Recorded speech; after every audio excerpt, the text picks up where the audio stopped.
Hello and welcome to Genre Blender, the podcast that celebrates all things storytelling. My name is Ryan. And I'm Chris, and today's topic is the Southern Reach trilogy discussion. It's the first official buddy read that we've done here on the podcast. How are you feeling about it, Ryan? I don't know how to answer that yet. I feel like I feel like anything that I say will be like diving into the realm of spoilers right from the get-go, and I want to put out a spoiler warning before we actually start talking about it for good, because 100%. I think we're gonna ruin the experience for anyone otherwise. But no, I freaking love this one. How about you? I also loved it. I think we had different experiences. I think we had very similar experiences with the first book and then differing experiences over books 2 and books 3. And I have a suspicion, because this is the way that we work, is that I liked one of them way more and then you liked the other one way more. I wonder if it's the opposite. I'm curious. Yeah. Interesting. But I have a quote that I wanted to sort of read out that's actually from the book. It's not a spoiler, but it is from the book right at the end of the third book. Again, not a spoiler, but it sort of just summed up my entire thought process of this book, this trilogy. And as I read it, I was like, oh, yeah, that pretty much sums up how I feel about the entire experience. So this comes right at the end of Acceptance, which is the third book. And it says, "The Southern Reach building is nothing but a big, ponderous ship, and you don't know where the helm has gotten to. Can't even lash yourself to the wheel." And I was like, that sums up my feelings about this series, even though I enjoyed it. That was the reading experience, exactly. Yeah, 100%. Where are we going? Don't know. Doesn't matter. But we're there, like... Yeah. It was it was definitely an experience, for sure. And I think regardless of what kind of genres you read generally, I think this is a good one for it. Like, it's something everyone can experience. It's not like, it can be considered horror and sci-fi and, like speculative fiction, but also not really. And like, you can read more into it in a literary way. The writing is beautiful as well. There's something for everyone in this trilogy, which isn't a trilogy anymore. Well, yeah, I pre-ordered the fourth book, so I enjoyed it. Something that's really interesting to me is, before we even get into like book discussion and specifics, is if you look at somewhere like Goodreads, where a lot of people track their scores, these books don't necessarily have a super high rating. A lot of them are around that 3.64, and I think that's something that can be attributed to someone like VanderMeer's writing, where, because it is quite obscure, even though it is visual, it's not going to be for everyone who picks it up. Yeah, I think everyone should attempt it though. I'm here like, read what you like, give it a go, but yeah, it may Give it a go. You don't have to. I had a fun time. It was so Give it a good. try. Get it from the library. You don't have to spend anything. So you enjoyed it as well. You liked it a lot. I did. If I was going to sort of rank them, book 1 favorite straight off the bat, like, you could stop at book 1 and just really enjoy for sure. that experience. Yeah. I got super obsessive over this series, which I don't tend to do. I'm not someone who will tend to like read a series back to back to back, but each time I finished one of these books, I was like, I have to know more. And then I got to the end of the third book last night, and I was like, the fourth one's not out. Now I've got to wait like the rest of the world to get that the next one. Yeah, for sure. No, I was the same, and I've not, like, I finished the third book a couple of days ago. I think the day before you did, because you finished it yesterday. Is that right? Yep. So I finished it the day before. I read nothing yesterday because I'm just like, I can't. For one, my brain is full, but also I wanted to just sit and think about it for a while. And I'm kind of glad I did that, because it's one of those thinky books for sure. I'm sure we'll get into that.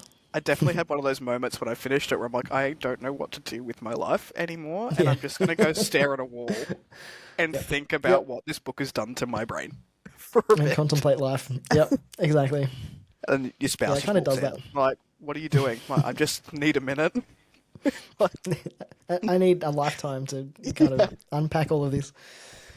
By the way, we haven't really talked about the book at all. I've tried. So this is what... I just want to put that out there. Everyone, I've tried it every book, and Ryan's like, no, hold up, buddy. I'm talking about this on the podcast. And I just got like the emoji with the zip for like literally the last 3 months. It's fine. We're here now. I'm ready. So, are you though? I do not find No. So I kind of wanted to have a little bit of loose structure for this, just so we don't go completely off the rails, because that's probably going to happen anyway, but just that we can kind of rein it in a little bit.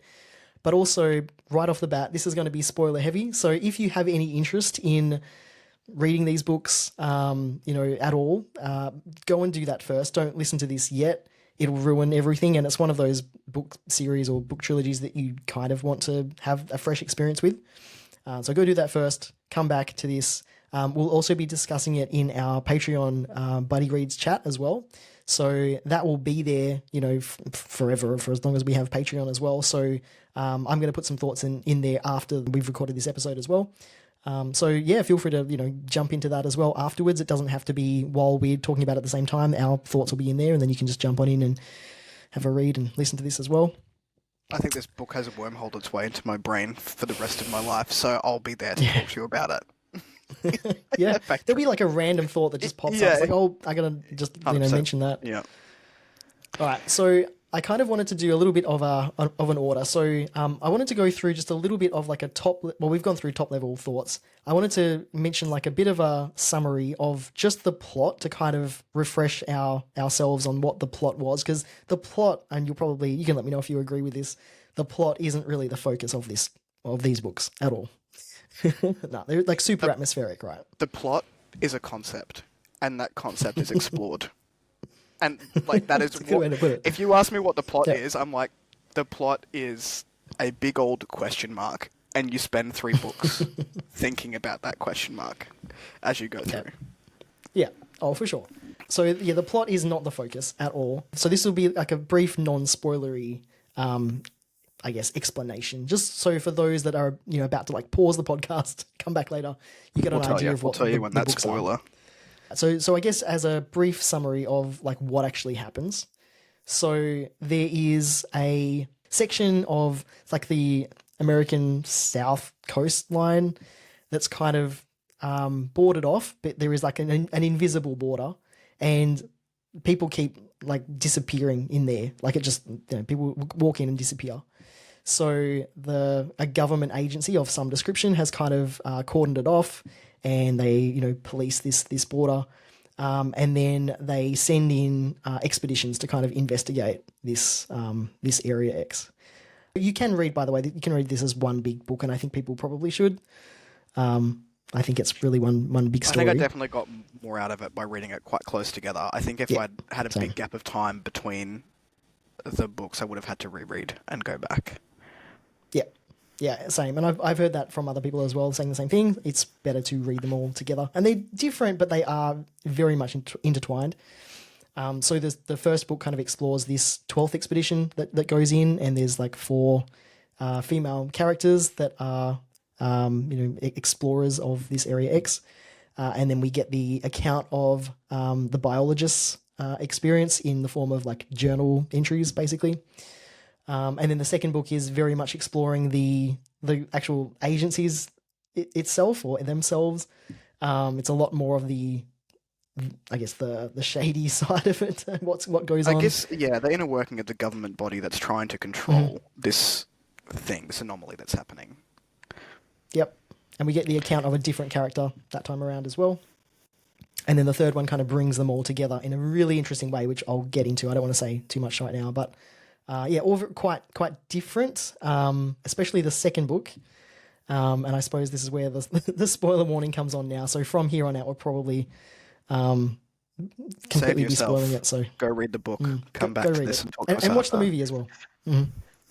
We'll go through a little bit of the plot, the characters, the themes, and then I want to talk to you about the things that are just like what.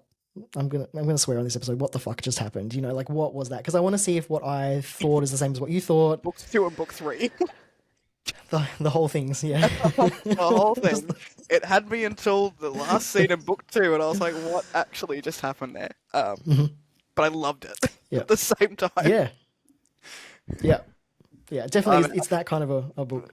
The listeners that have been with us since the beginning know this by now, that I love a good what the fuck story where you walk away from it and you're like, I have no idea what's just happened to me. But my adrenaline is going. Well, you start sort of unpacking like your own theories and coming up with your own interpretations and stuff as well. And it's like it really encourages active participation as the reader as well, which I love. So I think we're on the same page for that at least. So we'll go through those kinds of like what the fuck moments, and then I have a couple questions for you as well throughout, and then I want to talk about the ending specifically. So I want to tackle that later, and then some of the like the I don't know the way the book was written, some of the literary devices used, and things like that. So see how we go. But yeah, chime in because I'll just waffle, I'm sure. So, do you want to start with anything you want to say about like the plot, the characters, the themes, anything that kind of like I main points for you? The main point for me is just again that you're going into something with a big question mark, and that plot is so loose but also so intriguing as you put more of these puzzle pieces together, and that's sort of what got me wanting to continue to read was that we start with this place that, and like the first book I would say is probably leans more into that environmentalist sort of cosmic horror aspects where Yep. it doesn't rely a lot on action. It doesn't rely a lot on characters outside of the biologist. It relies on the atmosphere of what these people are experiencing. And I thought that was super cool because in books 2 and 3, you rely a lot more on the people and the why to Yeah. build up what was happening around that area. And there are a couple of like quotes and moments in the first book, which I put bookmarks in. I don't know if they're like available to me, but the way that it was written was so, particularly book 1, sort of stick with Annihilation for a sec. Mhm. There were sentences in this book which were chilling, but they weren't long. VanderMeer had a real way of using very few words to go, ugh. Like, going through this Yeah. book. I can't put that into words Yeah. as we go through. But I was really fascinated by this sort of, I guess, underlying theme of all 3 books of the typographical anomaly, which you explore more in book 2. I would say you get an idea and an understanding of this thing that's been happening. And the line that stuck out to me is the first line that we had, which, "Where lies the strangling fruit that came from the head of the sinner? I shall bring forth the seeds of the dead to share with the worms." And even then, there's like, that's so much to unpack in one sentence. What was your initial like when you read that for the very first time? And this is in reference to there's this writing on the wall of this of the The topographical tower, anomaly, yeah. So they go which down to the this tower biologist calls the thing. tower. Yeah. Yeah, which is weird in itself because she's calling it a tower, and clearly Other it's like this people are talking tunnel it. thing, and you're just like, Yeah. what is going on there? She's seeing something others aren't seeing for some reason. We know that. And then there's this writing on the wall that's actually living writing. So it's made up of like fungi. Fungi, plant Some. life, and it's like Mm, pulsating and living on the walls, and it's just this weird sort of almost scripture that comes out, and yeah. we learn about that as we Hmm. go in the series, and Ed White's sort of written that way. To me, I had to read it a couple of times to be honest, because it is something that sort Yeah. of stuck out to me. But I'm like, as I read it, I was like, there are several ways that you could potentially think about that, and I went biblical like straight away, thinking that Hmm. connection, Oh yeah. just out of the word sinner, like pulled Hmm. from this bigger entity. We are dealing with a bigger entity than the 4 people that we are following in this experiment or in this expedition. And that was sort of, I was like, oh, this is big, and things are about to get fucked. Like once I walk down into this tunnel or whatever it is, which is Yeah. interesting in Yeah. itself because like the first time you see a building, it's up to interpretation of both the people in it and the reader. Yeah. Well, that's it, right? And like it's like you mentioned, you interpret it as being biblical, and I think it's very intentionally biblical. Like you can see, it's religious speak, it's a sermon, it's a chant, right? And we know that just because like of the way it is written, some of the word choices used, but that's just like in and of itself, it's just like what, So it's taking all of these separate themes. You've got like religious, they're not even undertones. They're like, outright, completely, obvious.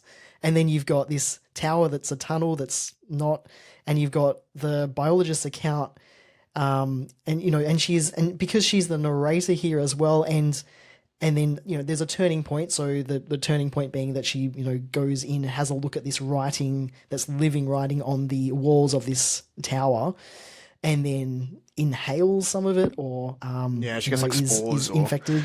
Yeah. And she knows that, and so from there on, like her account is also like, can we trust this narrator as well, right? Because now we're like, okay, what is she saying and what she's not saying, so there's all of this, and it's just a really, really well done foreshadowing from Jeff VanderMeer. It's like it's some of the best I've ever read. And it just makes you want to, like, I could not stop reading the first book. I was just glued to it.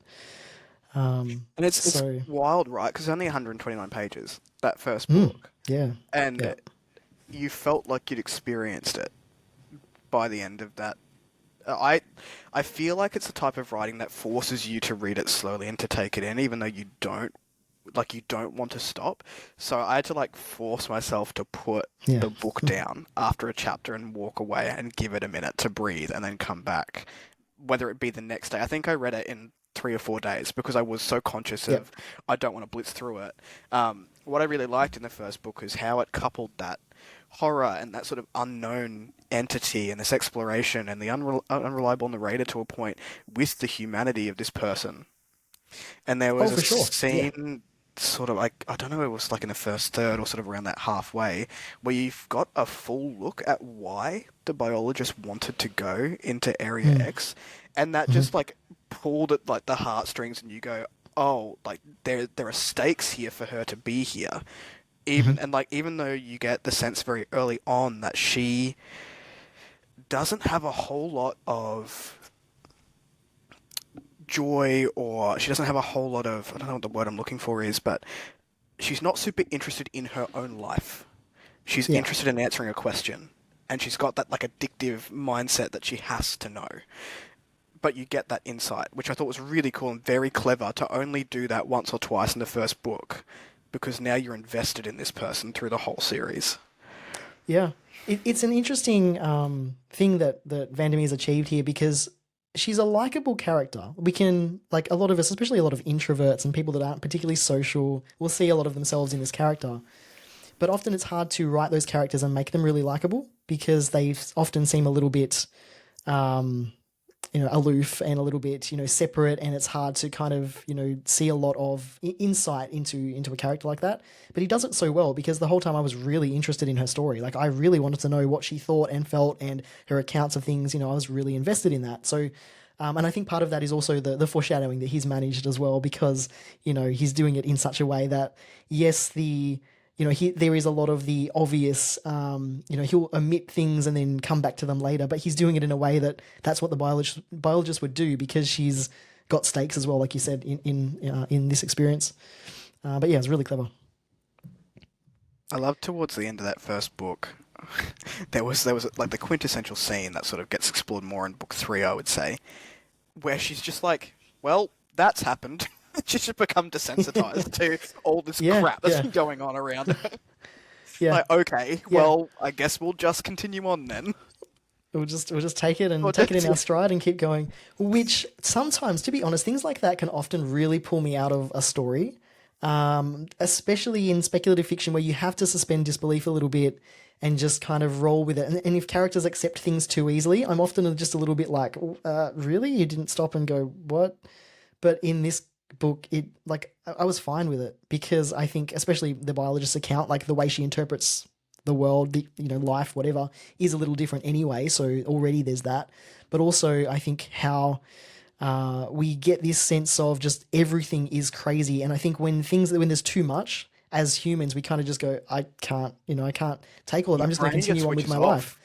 Yeah, Yeah. right. It's a You think it's of a you natural think thing of your to most do. insane week, at work, you've got stuff going on at home, and you just go, okay, I'm going to wake up and deal with that because I don't have a choice. I have to get up and deal with that. So Yep, just got we'll to do just it. keep keeping on. Um, Yeah.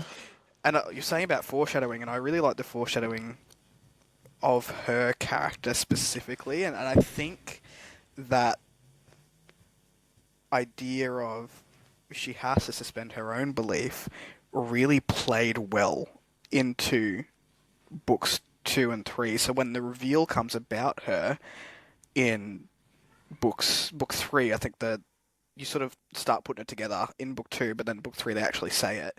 You're like, oh, that makes sense Mhm. because of that thing that happened in book 1. I guess we can say it. We don't have to be too careful Wait, with it. yeah, This is going look, to be it's spoiler heavy, full so spoilery. yeah. So she comes back, like, I interpreted her dying at the end of the first book, and then to have her be interviewed in book two, which is set after, I was like, sorry, what? But then because of the stuff that we'd gotten in the first book, it didn't, like, it wasn't that far to reach to think that she'd somehow come out the other side.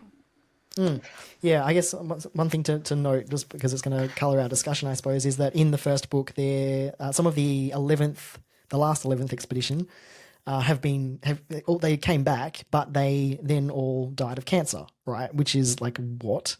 So her husband comes back, but is it him? Like we get this sense of like this mind wiping going on. We know there's something not quite right, and she can sense that as well, but we don't have any answers about that. And so when it is the case that in the second book, when we're following the story of John Control, Rodriguez, yeah. Control, I love that which you I'm going read to it come back to before that. I was names in like, a Johnny minute. boy. Like, Yeah, Johnny Boy. Only because I wrote it down. And names have a lot of, there's a lot of focus on names or yeah. not using names or roles. But because she comes back, or we see her again in the second book, it's not too much of a stretch, as you said, to go, okay, well, something's amiss. Is it really her?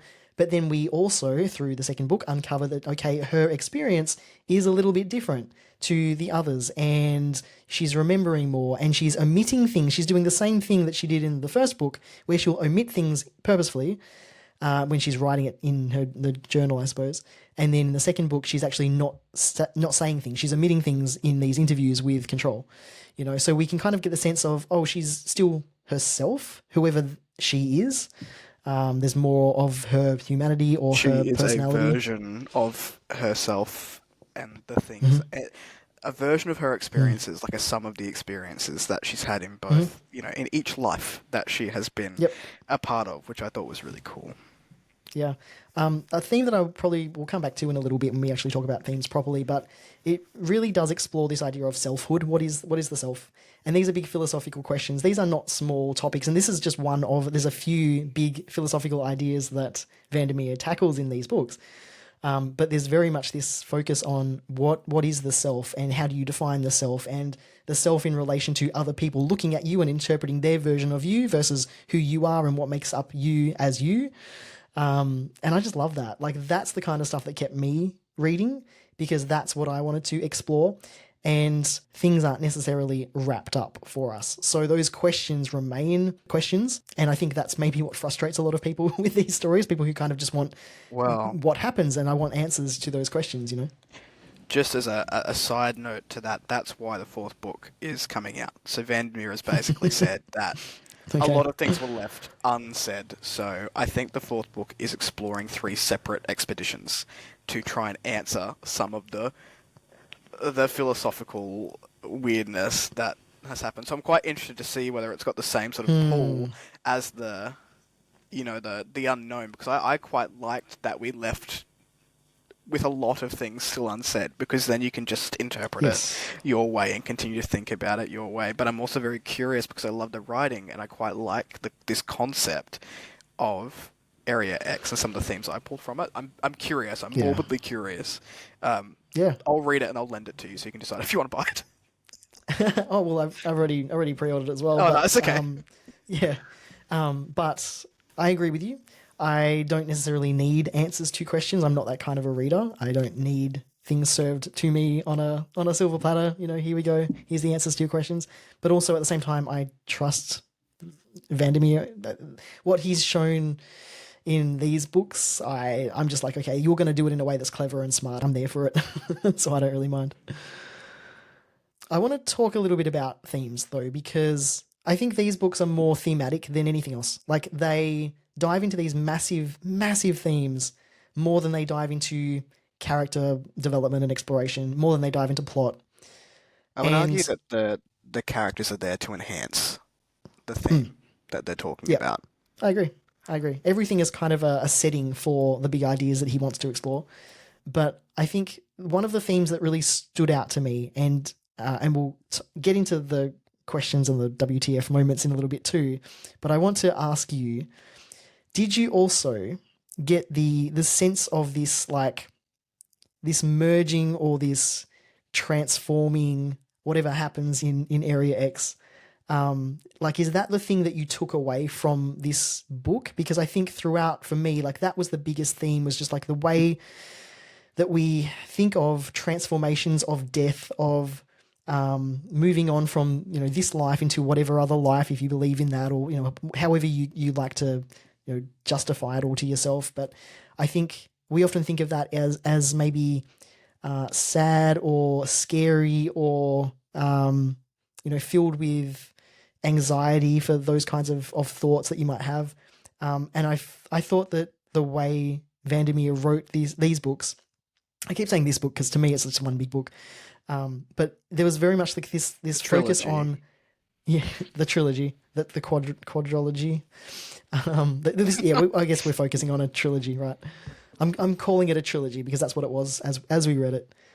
But there's this focus on like that can be scary and terrifying and horrible and gruesome, but also completely beautiful.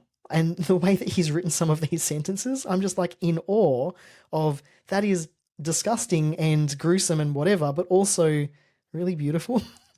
And throughout, I was just like grappling with this, like, that's really nice, and I don't know how I feel about that. There's definitely a few of those sentences in here, and I think the theme of, you know, extinction and life after death, and how do you interpret that, because there's many religions that go into, which I think also pulls from that sort of biblical essence of the typographical anomaly, is your belief can be interpreted in a number of different ways.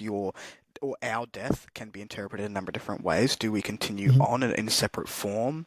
Do we completely cease to exist? And I think because a lot of that religious context really does focus on a rebirth of some kind, it was really well explored with these people coming back as different versions of themselves or whatnot. But I totally agree with you read the book and you go through, and parts of it are devastating. There are sentences in here where you're like, that is heavy and I need a minute with that thing that we've just gone through. But at the same time, your brain's also going through it like, you're thinking about it in a positive light as well. So it was a very interesting experience. And there was a line very early on in the book where it says, the beauty of it cannot be understood either. And when you see beauty in desolation, it changes something inside of you. And that is probably what stuck out to me the most, was that things can suck. And that's not just in Area X, where lots of things suck. Yeah. But in life, things can suck. There are, you know, people lose people around them, whether that people lose things that are important to them, whether it be, you know, a job or a thing that is sentimental to you but means nothing to somebody else. And that can often come with that feeling of sheer desperation and I'm hitting rock bottom. But then you get the turning point, and that's where the beauty comes into it. And what positivity can you draw from that to pull yourself out in the other way, which I guess is sort of similar, like same but different, as we read it, which is interesting as well to have that conversation.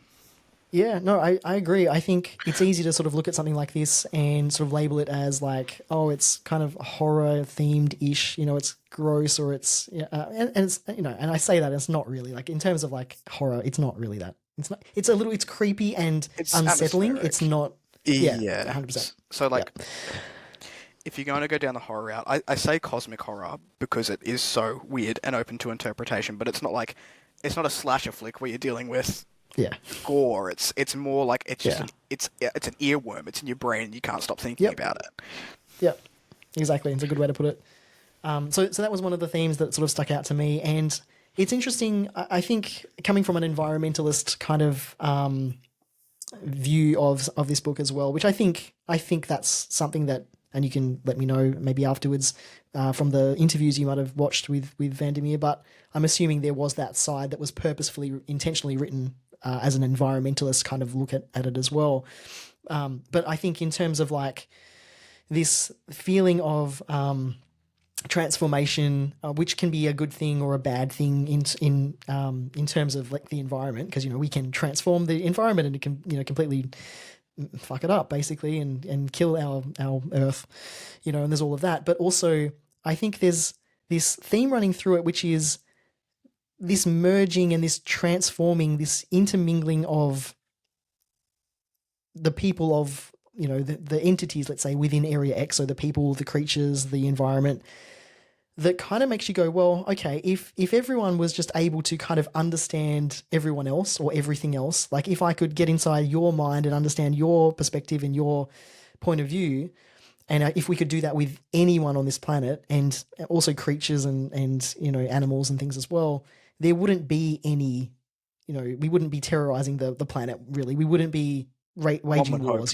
because, well, it's empathy, right? Like, I feel like that's what this theme was running through this whole trilogy, which was there's something to be said for just understanding someone else's perspective, and then this sort of took it to the nth degree, and what would happen if that was actually physically happening, molecularly happening.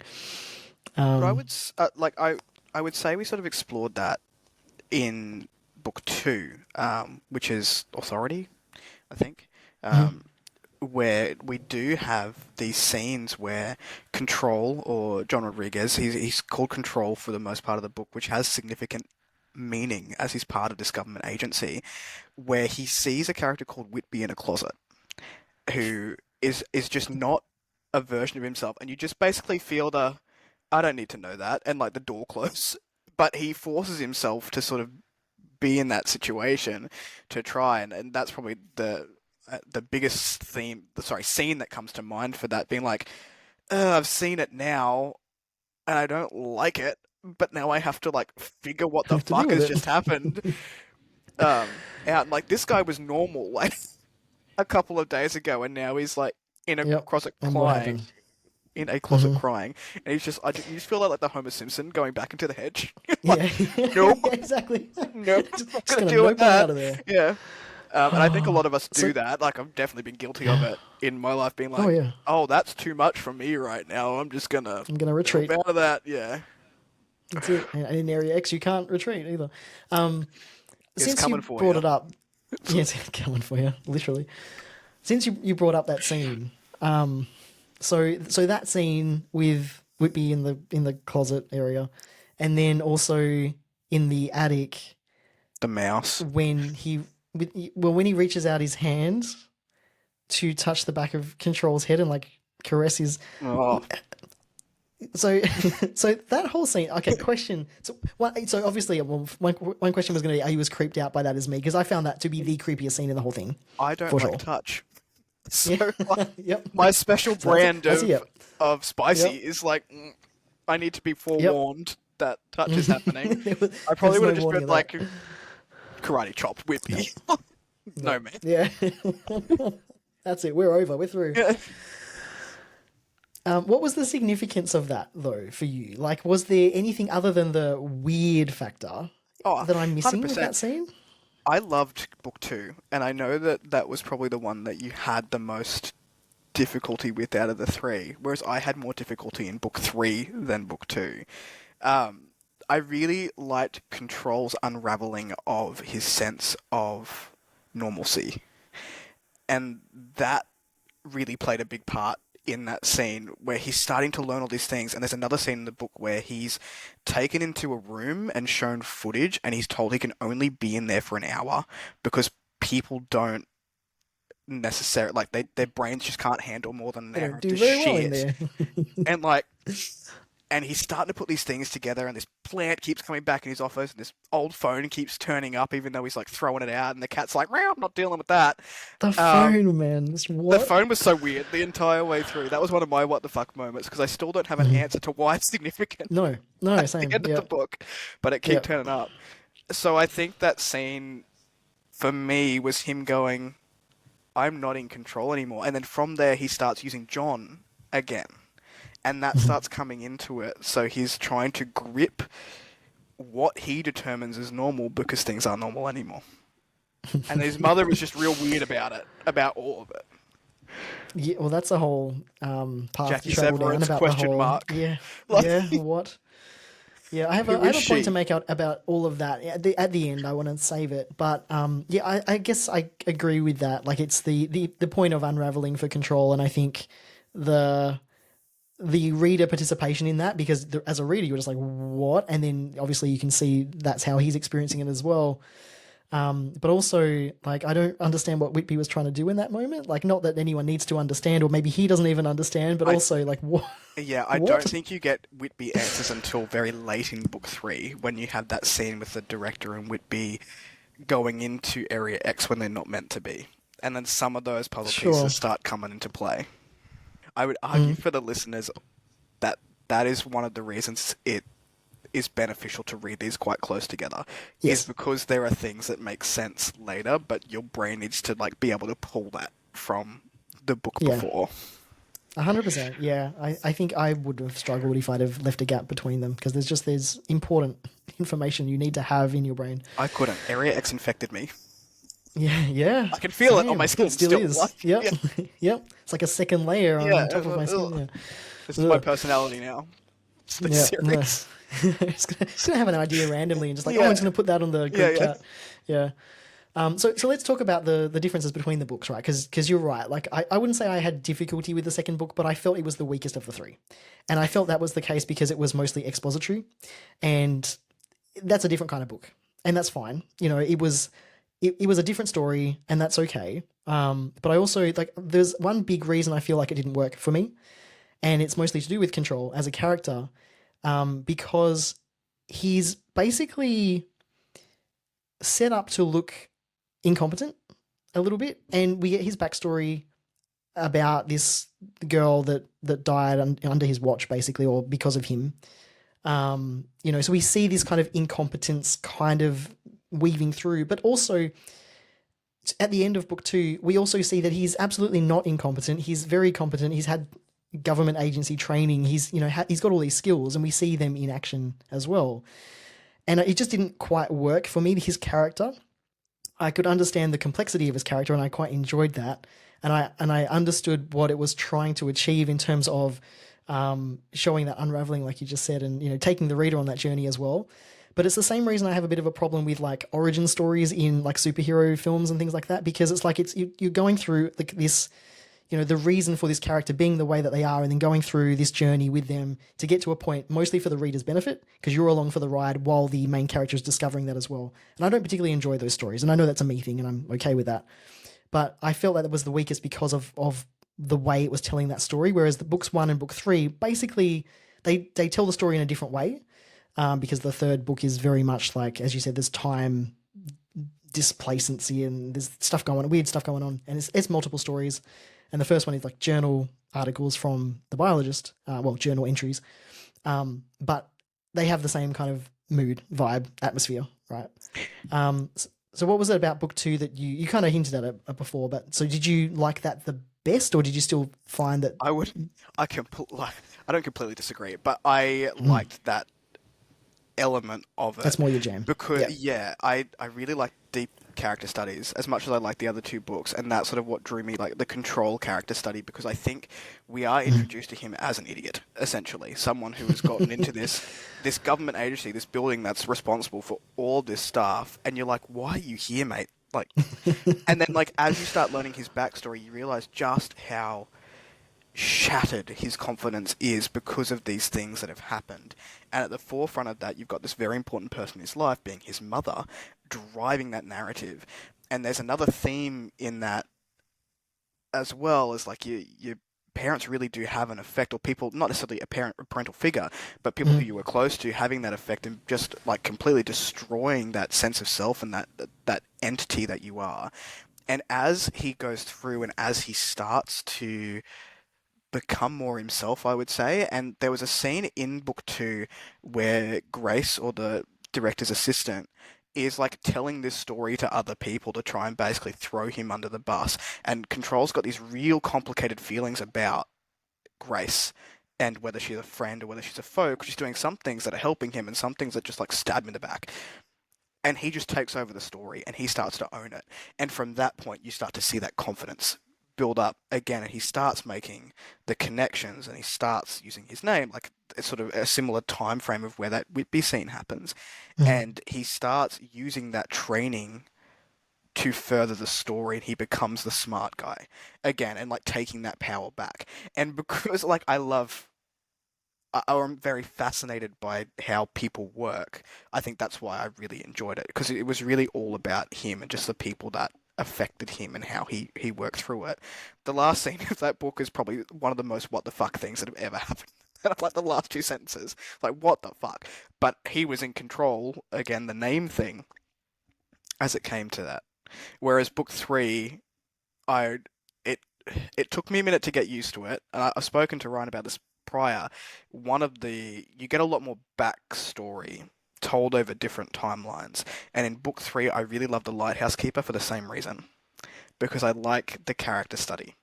And I think that section or that POV was very much that character study for him. Whereas the director fucked with my brain so much. I loved it. One, it was, I know, I was reading it, I was like, the second person POV or whatever it is, I don't know what it is. Yeah, My yeah. brain took so long to. I had like that resistant feeling when someone tells you you have to do something, reading the you, and I was like, I don't have to do shit. Mm. This, I'm not telling. You're not telling me what you to don't do. tell me I'm what to listening to do. you. I Yeah. didn't go to Chippers or whatever it was and like get drunk with the fake realtor. Like, leave me alone. Yeah. Yeah, nice. No, I loved the reader participation in that, like because you couldn't escape it, right? And You couldn't there's another escape theme it. pothing up, like Nah. you can't escape. It's so I thought jarring that when you read it as was well because you great. go, wait, I'm doing what? Mm, mm. It was for me initially a little bit, and then after that, I was just like, oh no, I know exactly whose point of view we're in, and it makes sense. And as a character, so your the what you took from Control as a character, and that reading experience in book two, I took from both the Lighthouse Keeper Saul and also the director in book three. I really clicked with both of the characters, and sometimes in point of view switching stories, you can like one over the other, and that kind of happens quite a bit. I know you've talked about that previously with a certain a certain Wheel of Time book, but also I think in this one they were all really interesting and likable and fascinating in their own separate. Like they're all very different characters, so I had a good time with it. But so I have a question for you actually. So let's move on to some of the like WTF stuff and more thematic stuff as well, because I've got some big ideas I want to sort of tackle. But one of them, and perhaps this will pop up in another episode as well. But Saul being a queer character, do you feel like that had bearing and weight on the story in terms of what happened? Particularly the writing on the wall, the religious undertones, the stuff that the words that poured out of him. Because to me, I was like making those connections, going, oh, we're talking about sinners, and and like these. I guess what's worth mentioning here is that Saul used to be a preacher, I guess. Yeah, like a practitioner, like a pastor. What are they called? Sorry, he was a A pastor. pastor, thank you. Yeah. And so that's what he used to do as a job before he was a lighthouse keeper. And so you can imagine, like in his internal state, these kinds of words and feelings and connotations sort of pop up quite frequently. And as a queer person, I read into that and I was like, okay, that makes a lot of sense. By the end of the third book, when we're sort of understanding a little bit about the topographical anomaly, the crawler, the origins of that, and putting these pieces together, that sort of started to spark in my mind, going, oh, I see how he's like that. It seems like such a something that's not important necessarily when you're reading it, that he has a partner, a male partner, and great, cool, and there's a queer character I'm reading, that's great, because you're always like, yeah, when when you're not expecting it, it's always great to see that. But also I feel like that actually is really quite important because of like the words that sort of have sprung out of him by the end of the third book, when we understand what the topographical anomaly and the crawler is. I don't know if you had the same experience as me. I didn't as I read it. I think I just had that moment of, oh, that's really nice. Because there was a throw to people not having binary genders as well.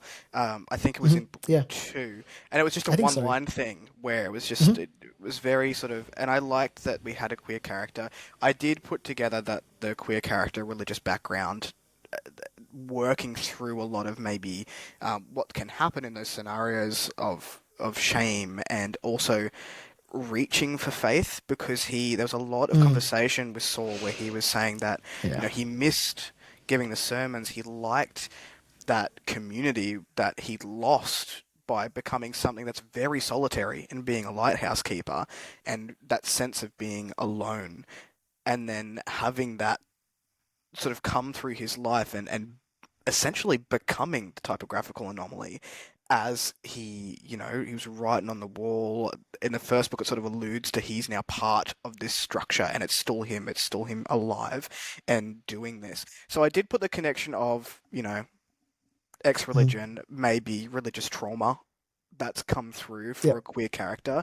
We also had Grace, who was a queer Yeah. character as Yep. well, but didn't it wasn't very openly about it. It was just a couple of offhand comments saying that, she would go home to her girlfriend and the director Yeah. and she would talk I love that. about Just her normalizes the girlfriend. heck out of it. It's just like, cool, of But I course. was like, this was written in what? I want to 2014, I say. think, when I looked. Yeah, so it is recent, but it was around that time when people were all up in arms about queer marriage and things like that. So it's just sort of Mm. nice to Yeah. have that as an Yeah. element come through and it just being normal. Because I feel like we are getting that more now, but maybe it was only Mm. sort of starting in the 2010s. And like before that, Yep. it was like, oh my god, it's a queer character. I love that. Like, and Yeah, I it know. was such You'd a latch onto thing. them and go, oh, cool. Whereas Yeah. nowadays, it's like not as much as you. Yeah. In short, before it went Yeah. on a Yeah. tangent. There's going to be a few of those. Yeah. Yeah, cool. Okay, so big question then. And you mentioned before we started recording that you've watched a few interviews and stuff with Jeff VanderMeer. I have not, so I know nothing about sort of the author's intentions or anything like that, but I know like from my own reading, like my interpretations. So from your interpretations, what is Area X? And is that even the question to ask for one? But also, what is your interpretation of what is actually happening I with think Area X? I mean, I think there are quite obvious themes and some less obvious themes as you go through the book. Environmentalism for sure. This theme of what Vandermeer calls the slow apocalypse and that exploration of extinction and things like that. Mm-hmm. When I stepped away, because I did last night, and I went and did something sort of mindless, playing PlayStation or whatever, because I needed to let my brain think of what I took away from it. My Yeah. interpretation and my thematic doesn't match up necessarily to what I've read and the interpretation of what the intention was behind it, which is why I wanted to think about it before I went and looked at these interviews, because I can now see it, and like that's just opened up another sort of, I guess, enjoyment level of the story that I've just experienced. So if I break it down very simply to what the theme of this book is, what Area X means to me, is that we as humanity are not in control, but we like to think that we are. And we do so much to try and grasp that control, but we will never be in control of our environment, of our lives, as much as we tell each other that we want to. And that there is such a peace in letting go of that notion that we will have control over something. And I think even that boils down to the world is going to change. We can't stop evolution, but we can try and protect it and the people that are along the ride with us. Yeah. Yeah, I love that. Look, very similar for me because there's two parts of this for me. So in terms of the theme, very much took the same away from you. I guess more yes, control, but also knowledge. Like I think there's a lot of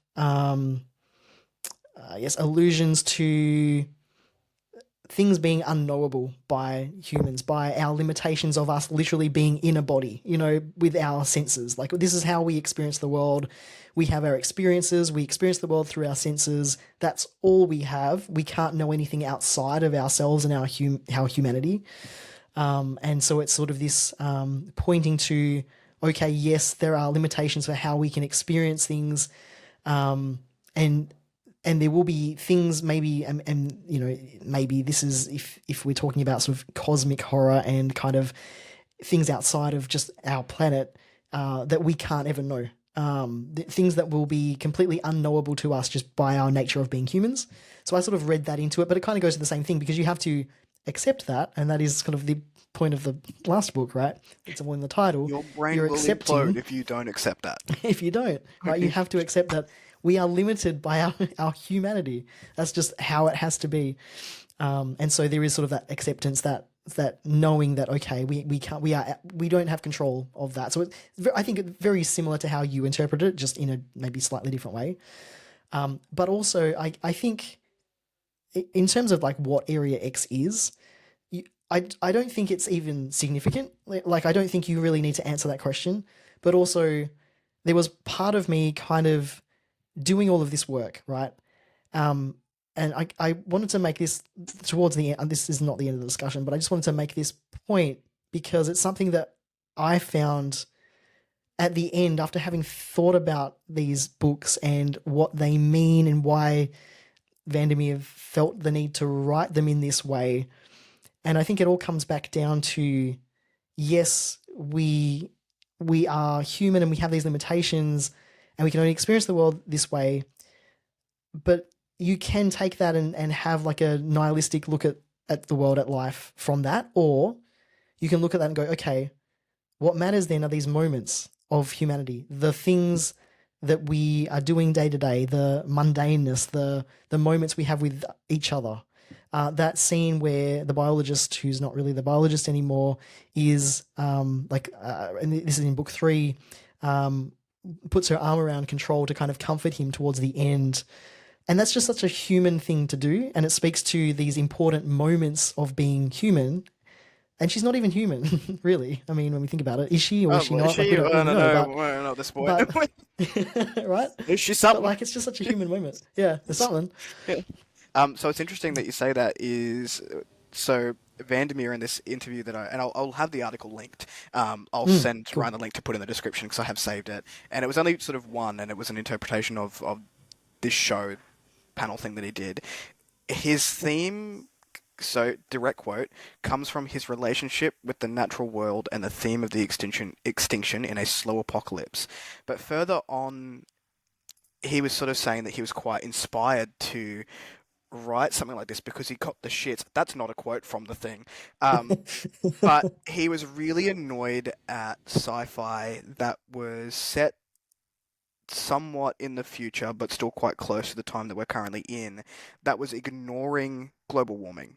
He said because it is so relevant to the world as we view it now, and also the destruction of the world. This will be the undoing, and we're not talking about it. So it was sort of, I guess, a rebellion against other, which I think is why this is so literary and so speculative. It is open to that interpretation, because he was like, you have to think about this and I'm going to make it happen. Yeah, I love that. And then you'll become addicted, and then you won't be able to escape Area X, and then you won't think about anything else for the rest of your life. You think about it all the time, exactly. Yeah, it's going to take over your entire life. There was a question that I wanted to ask you, if I can turn the tables a little bit, and we've gone past this topic, but I'm bringing it back. There was something that you said as I was trying to talk to you about book 2, and you were telling me not to, where you said that you were having some difficulty with it because you felt like it had broken a promise from your experience in the first book. And I wanted to unpack that a little bit, whether it was what you sort of said before, or... And then there's another topic in that, not for now, but for a podcast episode of do authors owe us anything when we think about these, series continuations. But what did you mean by that, and why? What promise was broken? That's a good question. I don't mean from the author. I don't mean Jeff VanderMeer. Like, I expected this book and then I got this other book. That's not really what I mean. And I'm sure, like, in a sense, a little bit, because I kind of did expect one thing, and that's on me though. That's not on the author. But also, there's such a tone shift, right? The second book is exposition. It's setting up the organizations, how they operate, what's going on, the relationships between the Southern Reach and Central, and this Lowry character. The voice that we uncover to be right. There's all my of least this. favorite out of all of them. That was just such an unsettling scene in book Yeah. three when he's like when the director's in the office with him. Yeah, what? And the glass It of reminds them. me. I don't like it. This is completely tangent, completely on a tangent. But there's a book, sorry, a movie called Brick. I think made by Rian Johnson, I think it is, and weird as hell. But it's the reason I was thinking about it was because it does what this book does, which is kind of there's this unsettling, hyper realistic quality to it, where you know something's just not right, but you can't really quite put your finger on what it is. There's just weird stuff that just makes you feel. It did the same thing as that movie. Yeah, yeah. Anyway, but so the reason I said that was because so there's such a tone shift, but the second book goes into these connections and the sort of the undercover kind of the spy kind of what's going on with his mother and like all of that.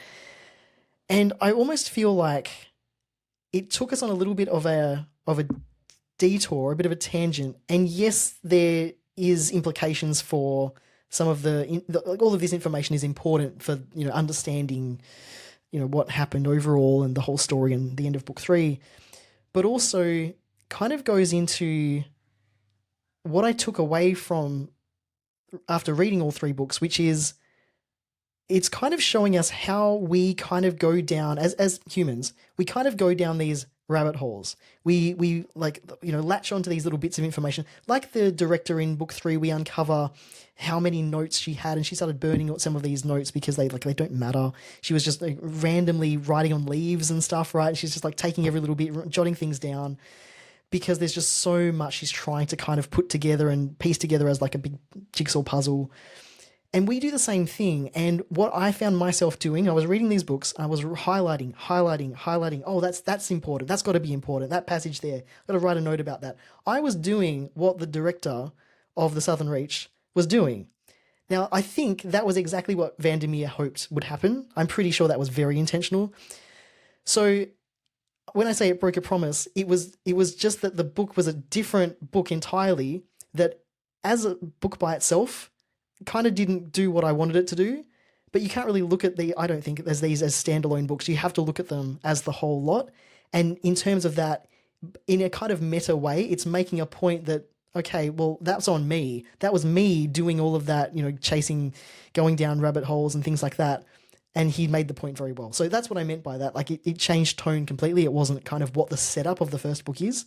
But you're right. You just hit on something really important, which is, and we'll come back to it, do authors owe us anything? Absolutely freaking not, right? Like that he can write whatever he wants to, and whatever he felt was the way that this story had to be woven together to get the result that he wanted. So I love it in the grand scheme of it. I still felt there were issues with the second book. Like I felt like it was the weakest one of the three because it was doing something different in a way that I feel didn't quite click for me. But as all of them, I can understand why it is the way it is. I don't know if that answers your question. I would say for like readers who aren't used to this sort of structure, book two is probably the most literary and probably the easiest to follow in that regard. When you mentioned that scene with the director where she's, she basically goes, none of this matters anymore, and she goes out to the barbecue in the wind, and she's like, I had such an oh moment at that point because I was like also highlighting it, and for people who are watching this on YouTube, the first book is so tabbed and so underlined, and then the third book I had barely any, and then when that scene came up, I was like, none of this matters. Mm-hmm. None of this matters. Yep. And Yep. and That's she's the gone, point that it's making. Right? and she's gone, you know what? Let's just light it on fire. I'm going in there anyway. I've got to see it. I don't know I'm going to die, but fuck it. Like I'm going in there. Yep. You've got to experience it. You can't make notes and you can't write in the margins of your life. You have to live your life. You have to experience it. You have to go and do it. Right? Which I thought was such a cool theme to throw in at the end. Like we've been going through this whole thing. We want to know what it is, and she just goes, go and do it. Just do it. Go forth. Go and live your life. Stop reading about it. Yeah. Don't do it, you idiots. Yeah. There was just so many little meta bits and symbolism and stuff in this book. Like it was everywhere. It was literally on every page that at first I was just like, oh, that's important. I've got to latch onto that, grab that. But like, you realize at the end, okay, that's not the point. Now, I know you do have something that you wanted to bring up. There's a note in our notes that says Ryan has the last point to make, so I'm waiting for it. But I do want to just go back to the what the fuck moment, and is there a scene for you that really stands out as the biggest what the fuck moment that you had in Ooh. the trilogy that we read? There's a Um, couple. There's a couple of scenes that are wild. yes. So a couple for me as well. One was the Whitby moment that I talked about before. I think that was the biggest WTF moment just because I didn't understand and I still don't really understand why and what. And again, that's not the point because it's just, things affect us as humans and. But that was probably the biggest one. But also, and I have a question for you and your question for me as well. It's getting very meta now. Well, I mean, the nature of this book, it was going to go there anyway. So the moaning creature. Oh, The moaning creature in the reeds, right? remove that from my So brain. yeah, yeah, right. So at first we don't know what this is. Like there's mentions of it from the biologist in the first book. She acknowledges its existence. She doesn't really know what it is, but she hears this moaning, and then we get a little bit more information in the second book, or is it the third book where No, we we get more information in all of them about the moaning creature. yeah, right. And we can kind of piece it together. But then in the third book, we find out that the psychologist from the 11th expedition had his brain kind of tampered with because Lowry was trying to do some surveillance or something to kind of, be able to understand Area X more. So he's done something to this psychologist's It's mind. brain.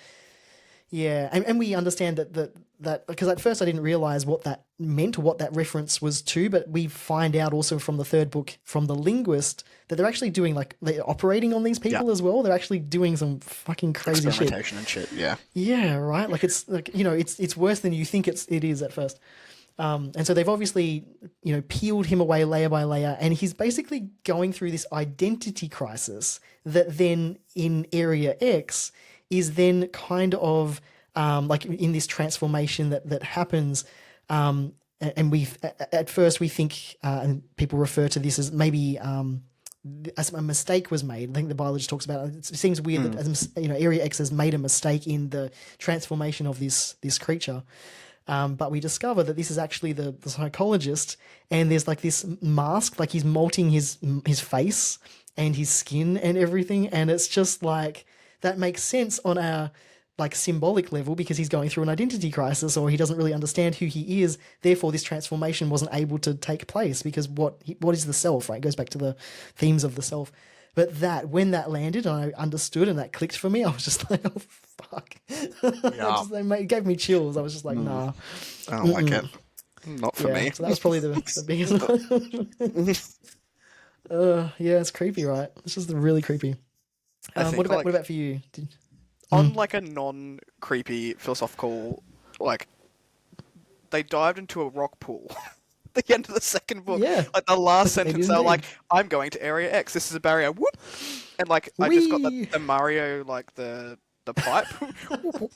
As I got down. And I was like, "Oh Nice. well, I guess they're there." And like in book three, they're just there. It was But there was there. a scene which got me in like the creepy feels in book two with the rabbits. Mm-hmm. So, book two, like I sort of mentioned, is probably the most literary, the easiest one to understand. But there was a scene where we're sort of control starting to go, what the fuck is Area X? I have to start. I have to know. I've got to start researching this thing. I've got to start taking this seriously. And he goes into this room and he watches an experiment that has occurred for the first, like before the first expedition, and they release hundreds of rabbits into to try and find the border, essentially. And these rabbits start morphing and they start freaking out and running away from this thing. And I think if you look at the 10th anniversary editions on the second cover, it's a rabbit, like it's a morphing rabbit. And it just gave me the creeps. And I was like, no, Mm-hmm. I'll never look at a rabbit the same way again. These white fluffy Mm-hmm. bunnies morphing and Nope. being like, I'm scared of something that I cannot see and I'm bolting. And I was like, Yeah, and they're like then attacking the soldiers. and then like when they get into Area X, they start seeing these rabbits that are fucked up. It's like, anyway, rodents Yeah. now ruined forever because of this. For, All of forever. them. Also the symbolism of a rabbit, right? It's White like a rabbit. white rabbit. When you chase a white rabbit, what are you Yep. doing, right? Like it's like there's symbols within symbols, and it's just yeah, can't my brain. Yeah, it's freaking creepy. I wrote a fuck ton of notes because again, chasing white rabbits, going down freaking rabbit holes, and then realizing all of this is not the point, but also it's fun, you know. So I want to read. But also Also, damage, so we couldn't let it go. brains latch on to it's human nature, right? It's Yeah, what we do yeah. as humans. So yeah, so I just want to read like some notes that I wrote. So these it's not too long, but I'm just going to read it verbatim because otherwise I'll mess it up when I'm trying to actually explain. So these books express themes and concepts through structure, symbolism, and layers of intricate imagery in a way that is itself a symbiotic relationship between the vehicle of the story, which is the book, the words, the actual story itself, and the ideas it presents to the reader.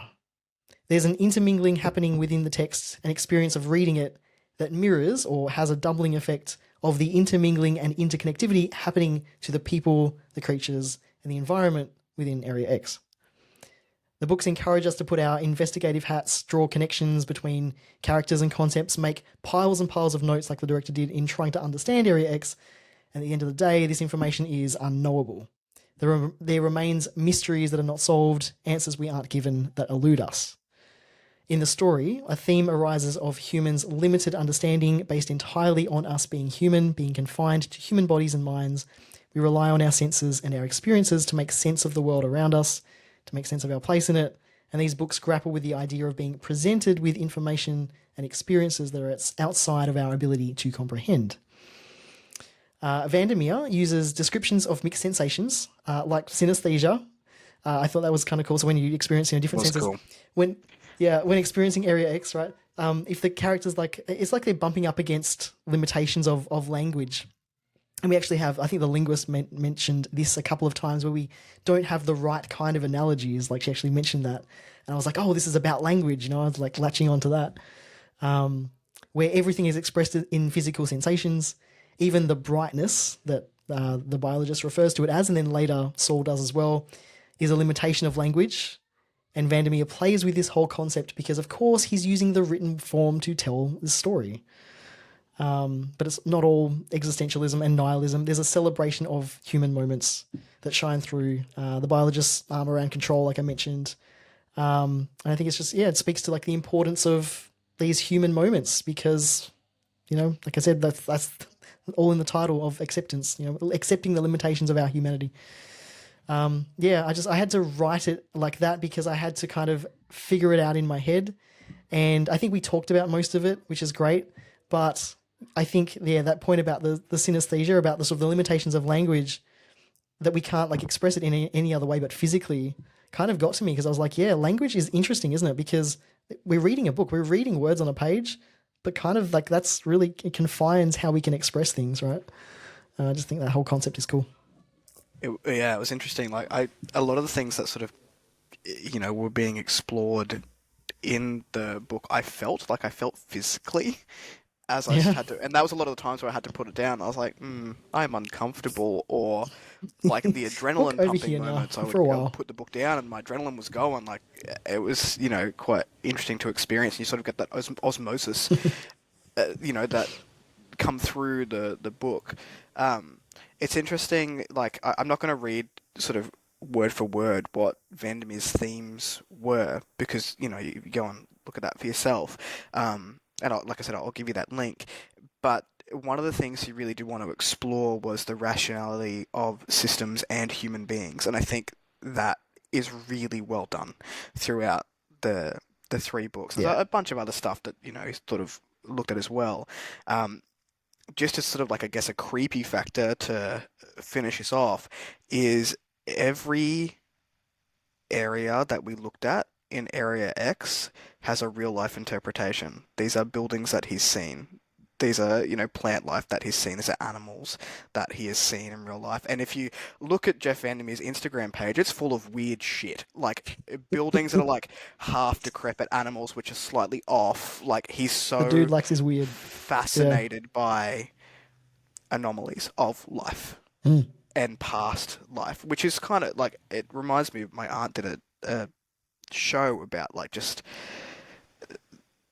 things that humans accumulate that just rot.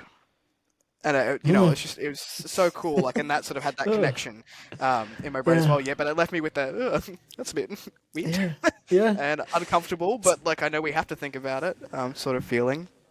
See So how we're even talking about it? It's like it's like a physical yeah, there, yeah, but because because there's we no words felt for it. it. You lived Yeah, it. You you literally lived. felt it. Yeah. You lived it.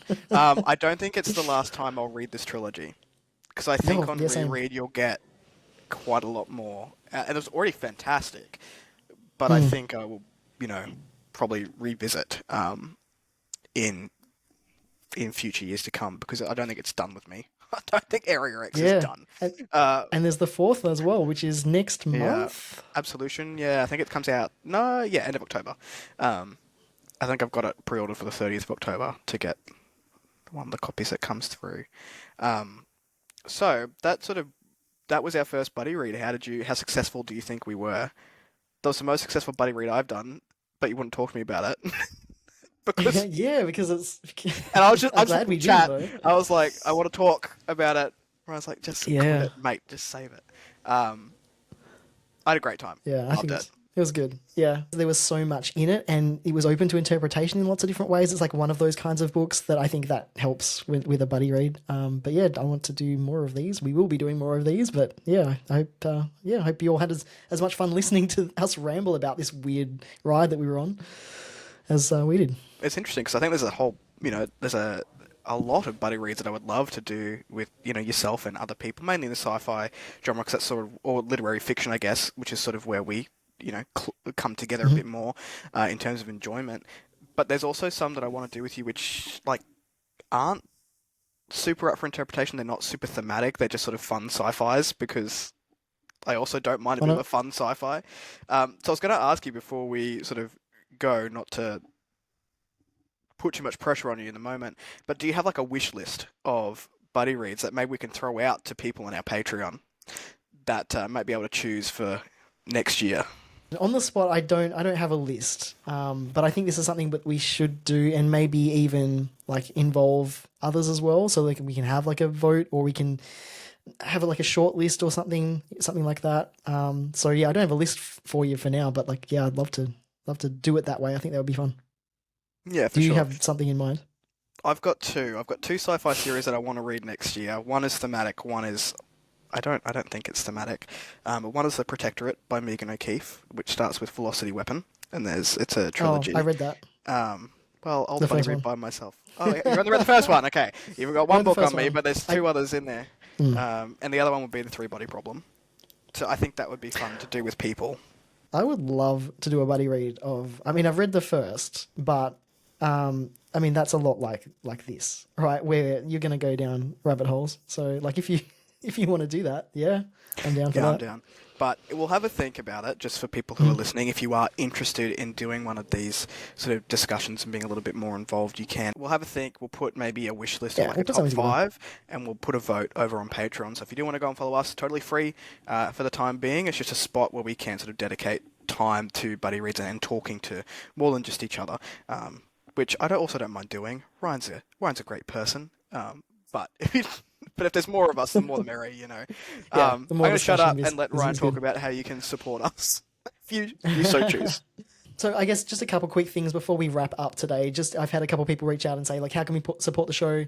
So I mean, really, it's like the listening, watching, and getting involved as much as you can. Obviously, all of that's great. Not just support the show, but because we love the discussion, and we hope others do as well. But just like subscribing, liking, all of the obvious things, sharing the content. We post clips on Instagram and TikTok, so sharing those or commenting on those, that kind of thing. Also, if you like have a question or something that you want us to tackle as like follow up on an episode, something in response to something we've mentioned, drop it on one of the clips or the YouTube comments, and we'll see those, and obviously we'll respond to those anyway. But like we can always do a response on the show as well. So yeah, really just kind of sharing the stuff, commenting, liking, all of the usual things is always much appreciated. And as Kris mentioned in the Patreon as well, we've got the book discussions. There's only a free tier at the moment for our Patreon. That may change in the future, but like for now, it's just there's members only book discussions, but everything is free there. It's just a place to hold those discussions. So yeah, come join if you're interested. And that's it. I'm going to go and decompress. I feel like this could go on for a while. And like Three Body Problem, they're not small books either. They're not the 129 pages that the first one of these were. So that'd be interesting. Yeah, I'm interested. I'm very keen for the next buddy read. I had a great time. Yeah. I'd love to know what you think of the first book. I've not read the second and third books, but from the first one, I'm ready to go buy that math textbook to find out the ideas behind it. Luckily, you don't need to. That rabbit hole, I will dive in it. Awesome. Well, hopefully you enjoyed this episode. To watch the video of the podcast, obviously head on over to Genre Blender Podcast on YouTube, or the audio version on Apple Podcasts or Spotify. Take your pick. It's in your podcast app of choice. You'll find all the show notes in the descriptions as well. We'll try to include all of the stuff in there. The article that Kris mentioned, I'm curious now. I want to take a read. I'm probably going to go watch all the Jeff VanderMeer interviews and everything now as well. Ride that wave. After a break. Ironically. Yeah. For access to the book discussion, community first updates, all of that is on our Patreon as well. So please come and join. Kris is at A Fictional Escapist on YouTube and Instagram as well. I'm at Ryan.Floyd on Instagram. I think that's all I got.